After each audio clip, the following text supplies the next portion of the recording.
안녕하십니까, 문틀란TV입니다. 한동훈 검사장과 채널A 기자 사이에 검언 유착이 있었던 것처럼 몰아간 KBS의 대형 오보의 배경이 된 외부 인물의 실체가 중앙지검 핵심 간부라는 충격적인 내용이 27일 조선일보에 의해 보도됐습니다. 이것이 사실로 최종 확인될 경우 그 파장이 어디까지 튈지 가늠하기 어려운 충격적인 사안입니다. 이날 조선일보는 중앙지검 핵심 간부의 허위 제보 의혹을 복수의 KBS와 검찰 관계자들의 말을 빌어 보도함으로써, 즉 오보를 낸 KBS 내부 관계자와 검찰 양측 교차 취재를 통해 보도함으로써 그 보도 내용에 상당한 신빙성을 담고 있다고 볼 수 있습니다. 이날 조선일보는 별도의 기사를 통해 KBS 노조 관계자는 이른바 제3의 인물이 이동재, 한동훈 녹취에 있지도 않은 말을 들려주는 정황을 담은 캡처 파일을 확보한 사람들이 보도본부 내에 복수로 존재한다고 했다며, KBS 노조는 해당 캡처 파일에 적어도 2명의 인터뷰 내용이 담긴 것으로 보고 있으며, 그중 1명의 신원을 서울중앙지검 핵심 간부로 좁힌 것으로 알려졌다고 추가 설명했습니다. 중앙지검 핵심 간부 외에 또 다른 1명이 누군지도 관심의 대상이 되고 있습니다. 그런데 중앙일보도 이날 KBS 검언 유착 오보 내용 검찰 현직 간부가 제보 가능성이란 제목의 기사를 통해 조선일보 보도와 유사한 의혹의 시선을 던졌습니다.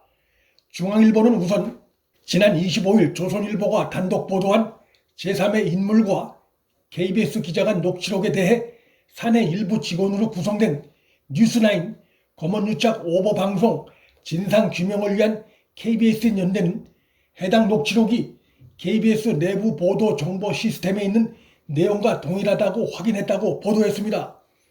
방송을 위해 작성된 기사들이 등재되는 시스템에 문제의 녹취록이 올라가 있었다는 것은 결국 7월 18일에 있었던 KBS의 대형 오보와 보도본부 내에서 정상적인 데스킹 과정을 거친 것이며 단순 실수로 보기 어렵다는 것을 의미한다 할 수 있습니다.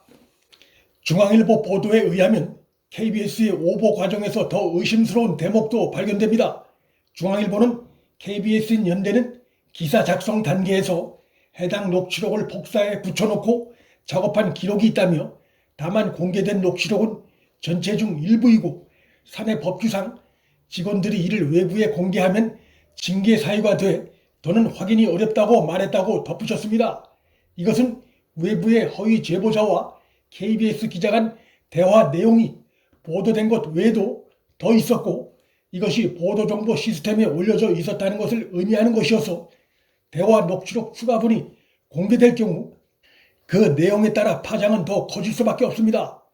중앙일보는 그러면서 녹취록엔 KBS 기자가 공직선거법 위반까지도 갈 수 있는 상황인가 라고 묻자, 거기까지는 가기가 쉽지 않다, 공모해서 짠 거는 맞다고 볼 수 있는 거고 라고 답한 내용이 나온다며, 이를 두고 법조계에선 제보자가 현직 검찰 간부일 가능성이 있다는 의견이 나온다, 사건을 구체적으로 파악한 정황이 있기 때문이라고 지적했습니다.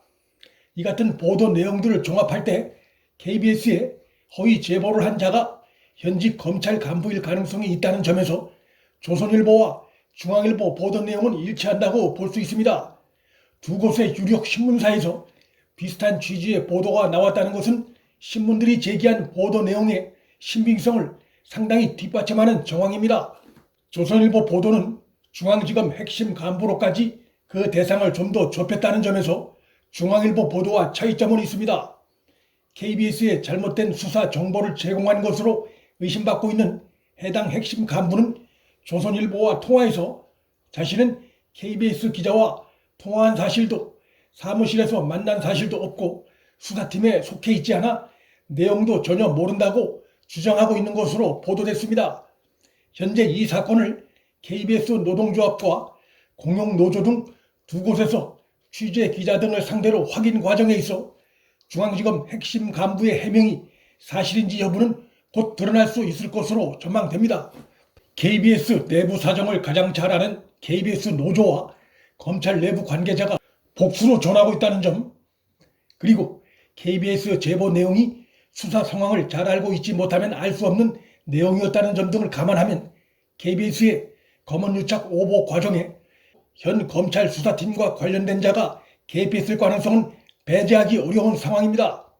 이날 조선일보는 상식적으로 있을 수 없는 일들이 검찰 조직 내에서 벌어지고 있는 것을 폭로해 또 다른 충격을 주고 있습니다.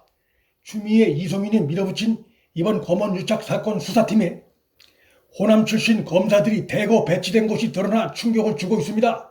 15년 만에 지휘권 발동으로 추미애에게서 수사 전권을 위임받은 전북 고창 출신의 이성윤 지검장을 필두로 그 수사 지휘 라인은 전남 나주 출신의 이정현 1차장, 전남 고흥 출신 정진웅 형사 1부장으로 이어졌습니다. 여기에다 이성윤이 추가로 투입하거나 수사에 관여하도록 한 검사들을 보면 전남 순천 출신의 신성식 3차장, 전남 보성 출신의 전준철 반부패 2부장, 전북 전주 출신의 정광수 조사부 부부장 모두 호남 출신입니다. 국민적 관심 사안으로 떠오른 주요 사건에서 최소한의 지역 안배조차도 찾아볼 수 없는 상황입니다. 수사의 공정성을 위해서 이런 안배는 해서는 안 되는데 어떻게 이런 수사검사 지역 안배가 있을 수 있는지 참으로 기가 막힐 따름입니다. 이들의 지휘를 받는 수사팀의 부부장급 이하 검사 상당수가 이동재 전 기자의 구속영장 청구에 대해서도 무리하다는 반대 의견을 냈지만 이성윤 지검장이 강행을 지시했다고 조선일보는 보도했습니다. 실무 수사 검사들이 반대하는데 중앙지검장이 구속을 밀어붙였다는 것입니다. 이성윤의 그러한 행동 배후에 추미애가 있었다고 의심할 수밖에 없습니다. 그렇지 않다면 부하 검사들이 반대하는 일을 밀어붙였다가 훗날 자신도 다칠 수 있는 이런 무리수를 강행하기 쉽지 않습니다. 추미애와 이성윤은 소위 검언유착 프레임 사건에 한 배를 탔다는 점에서 그 가능성은 충분히 있습니다. 곳곳에서 무리수와 강압성이 드러나고 있는 검언유착 의혹사건 수사와 KBS 대형 오버에서 드러난 충격적인 의혹들을 수사하기 위해선 추미애, 이성윤의 영향을 받지 않는 특임검사가 이 사건을 맡아 조사하게 해야 한다는 목소리가 커지고 있습니다. 만일 이러한 방안마저 추미애나 이성윤이 거부한다면 자신들의 잘못을 감추려 한다는 의혹에서 그들은 벗어나기 어렵습니다. 임기 말로 다가가는 문재인 정권의 끝을 예고하는 전조들이 아닐 수 없습니다. 문틀란TV 여기서 마칩니다. 구독과 좋아요, 방송 공유는 방송 제작에 큰 힘이 됩니다. 시청해 주셔서 감사합니다.